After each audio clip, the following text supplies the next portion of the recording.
Yo, what is up, guys? Welcome to episode number 5, I believe. We had a Facebook poll not long ago and asking you guys, what would you like us to focus on here moving forward? And a large majority of you had voted on motivation. Hey, how do you stay motivated to keep on doing the things, right? Okay, so I'm going to touch on this. I'm rolling solo today. No Mitchell. So he'll be, I hope, joining us next time. So let's go ahead and get into this. Motivation. The thing right away that I want to talk about is this a thing? Is motivation a thing? So I have it written down right here. The definition of motivation, Webster's dictionary definition: the force or influence that prompts individuals to take action.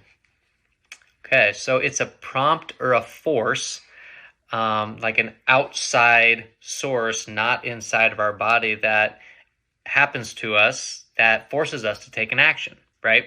So here's my deal, is if you're sitting around on the couch and you're just waiting for this magical force of motivation to strike you and be like, oh, let's go do it. Let's go do the thing, whatever that thing is, right? You could be sitting on that couch for the rest of your life, okay? No matter what it is, health journey, basketball, doesn't matter, okay? Doesn't matter. So what I do want to say is motivation, like, you are going to be motivated to do whatever it is that you said you were going to do in two different places. So let's talk about those two different places. Right away at the beginning, when you decide, hey, I want to do this, okay? That's when you're going to have motivation. Everybody's been through it. You go through the first week and you're like, oh man, yeah, things are going well. I'm really hitting it hard. And then something happens along the way, AKA life happens along the way. And then we start to be like, oh, I don't have that motivated feeling anymore. And the second time that you're going to find motivation, or you're going to feel motivation, is at the end. Or not the end, I shouldn't say this at the end. It's when you start seeing changes, okay, in your body. If your goal is fat loss and you start seeing changes in your body, that's what motivates you, right? But it could take you a while to see those results. With a lot of our clients, it could take 3 to 4 months before you actually start physically seeing results. So you're like, coach, wait, 3 to 4 months? Like that's a long time to do something and not be motivated. And that's exactly right. So what I tell people is, it's not so much about motivation, it's just being dedicated to the thing. Whatever the thing is that you said that you were going to do, AKA fat loss, improving your shot, whatever that is, it's reminding yourself, hey, I made this a thing. I told myself that I'm going to be dedicated to this for X number of months, okay? And you have to stick with it, okay? And I've found that a mantra is really helpful for people going on a health journey. And so in 2024, I'm going to have our clients come up with their own mantra, whatever that is. And our mantra, Cold Front Coaching Company, we like to say consistency is king. Consistency is king. Whenever, so I say this to myself when I don't feel like getting up to do a workout. I say this when I want to sit around and be lazy and just watch football or something like that to get myself up and moving. I say this when I don't particularly want to go to the grocery store, or even just how I treat others. Like people say, treat others the way you want to be treated. And that's being consistent in everyday life, okay? Not just the things that are going to help you lose fat, right? And that's our mantra. So you guys, I'm going to encourage you to go out there and create your own mantra, whether that be, if you're a runner, 1 more mile, or I think I remember like SDSU years back was last play or something like that. It's like, forget about the previous play. That's the last play. Let's move on to the next one. It could be 1% better each and every day, okay? Whatever that is. Come up with your mantra that when you don't feel like doing the thing, you say it to yourself, and then you have to make the decision, okay, am I going to listen to myself or no? Okay, so that's my hot tip for you. So, okay, let's talk about busy adults. What are some of the biggest challenges that they have as far as motivation goes? Okay, number one is the time constraints. They run into these time constraints, and actually, okay, so I have 3 of them I want to hit. The top 2 are kind of mushed into one. So time constraints and being overwhelmed. Okay, those 2 are the ones I'm going to talk about. So let's talk about time constraints. There's this perception of time when it comes to being on a health journey that a lot of us have, that it takes this crazy amount of time to be healthy. Okay, so the first thing that I would ask that person is, first off, do you believe that health and the thing can coexist in a world? Okay, and I hope 95% of us will probably say yes, it can coexist. It is possible to do whatever I'm doing in life and live healthy. It's possible. Okay, that's number one. You have to tell that to yourself, like, yes, this can be done. Okay, now the second thing is, let's debunk this myth about it taking this super inordinate amount of time. So grocery shopping, that's huge on a health journey, right? Well, does everybody have to grocery shop? Does everybody have to eat? Yeah, so it's not like you're going to be required to do more, right? You just have to make the right decisions when you're in the grocery store. Okay. And if you don't know what the right decisions are, reach out to a coach, reach out to me. Okay. And we can help you with grocery lists. What I like to do, my staples when I'm in the grocery store. You just got to make the right decisions. Okay. Now, when you get that food to your home, okay, now, will it take a little extra time to possibly cook a meal? Yeah, it could. Okay. But what are your alternatives? Okay. To have a frozen dinner and pop it in the microwave? Okay, like if that's the case, okay, it may take a little bit more time. Okay, so there will be a little bit of prep, but it does not have to take up an entire Sunday.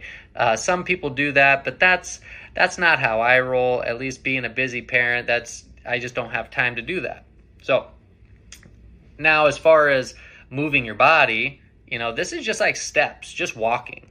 A lot of times people think that you need to spend hours in the gym. This is a myth. You do not have to do that.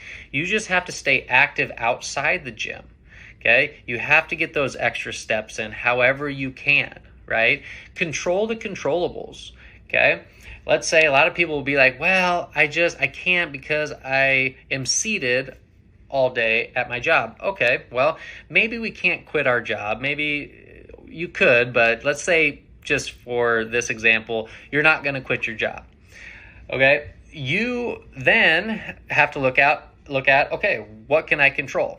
I can control when or how many steps that I take when I go to the bathroom. I can control if I get up and go to the water tank or whatever, fill my water jug and take an extra lap or 2. I can control if I get up, I go see a coworker, just say, hey, hello, walk back. You could set a timer every 30 minutes to stand up and just move around. Okay, so these are not things that would be asked for you to do that are extra. These are just things that you're figuring out, okay, what kind of jives with my lifestyle. All right. Okay, so that's time constraint. Overwhelmed is the next thing. We said that it's kind of like the same thing. We have these already packed schedules, right? Especially busy parents when they're traveling to see their kids, participate in different events. Let's just say, for example, okay, we expect our kids to pack an athletic bag, right? Yes, if they're going on a road trip and they're playing, they're wrestling, they're playing basketball, whatever it is, they pack their shoes, they pack, their jersey, they probably pack maybe a couple snacks, something like that in their athletic bag. Okay, you as a parent, you don't have to pack a change of clothes. So what should you be packing? Okay, well, you should be packing, high protein, high quality snacks that you can fuel your body with at the game, right? So it's not about asking you to do extra work. It's about just making sure that you have the right things and taking them with you, okay? So we're squashing that myth right now. Okay, so, and the last thing busy parents really struggle with as far as staying motivated is just a lack of immediate results. A lot of times we want to see results like right here, right now. And you have to ask yourself, how long did it take for you to get to this spot that you're at today? Okay, and then once you think about that, then you're probably like, okay, well, this took me about 3, 4, 5 years. I've been kind of living this way. That's your answer. Okay, how are we going to reverse this? This is not going to be reversed in 3, 4, 5, 6 months. Okay, that's just not the way it happens. Okay, so I think going in with the right perception and knowing like, hey, this is going to take time. It's not going to be an easy, quick fix, boom, right away. And just expecting when you can start seeing results, right? I like to describe fat loss as puddles, like after a thunderstorm, okay? After a big thunderstorm, you know that there are puddles on the ground, and some puddles are bigger than others, and then they eventually evaporate, right? Some take longer to evaporate, and those are the problem areas for a lot of people. Those bigger puddles that evaporate 2, 3, 4, 5 days later. You cannot control where you're going to lose fat first. That's another myth out there. So if there's somebody out there on social media telling you, hey, this is my slim waist, gut busting workout routine, don't listen to them. They're trying to sell you their program. There is no routine that is going to go after a specific area. You cannot spot target fat loss. Okay. Who decides that?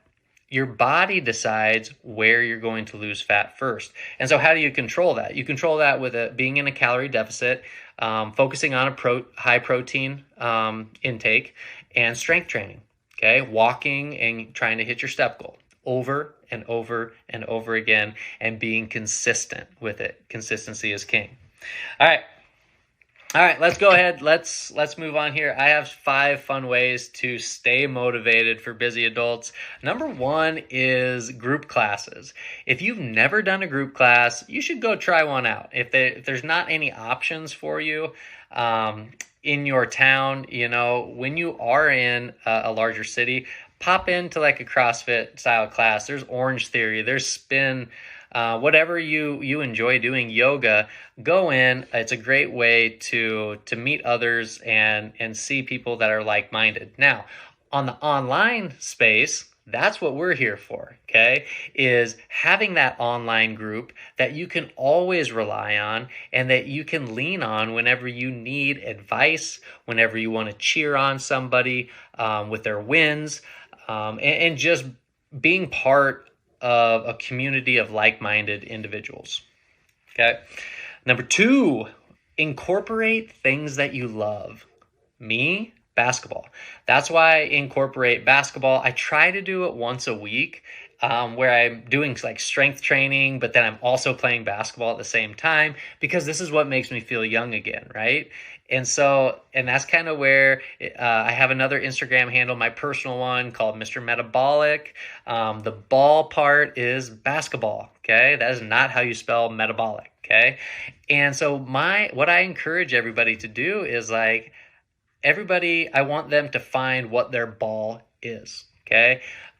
It could be hiking, it could be hunting, it could be pickleball, it could be yoga, whatever it is that makes you feel young again, that is your ball, okay? For me, it's basketball, okay? So I challenge you all to find what your ball is and incorporate that into your training routine. The third thing is buy new gear. Get new shoes, get new shirts, get new shorts, pants, whatever it is. That's just a little thing that it will wear off after about a week, but it's kind of fun to do. Number 4, make sure you have some hot music. I like 90s and 2000s hip hop. Like that's what I listen to when I work out. Love it. I also like house music on some days when I'm feeling like, you know, ska. That's usually ska. That genre is on my recovery days. It's a little bit more chill. Or like if I'm stretching, something like that. And I will mix in country every now and again. I don't know. Typically, that feels like a Friday type of a genre for me. But anyway, I'm kind of all over the board as far as the music that I listen to when I work out. But those are the 4 or 5 different genres that I stick to. Okay, and the last one, treat yourself. So what do I mean by that?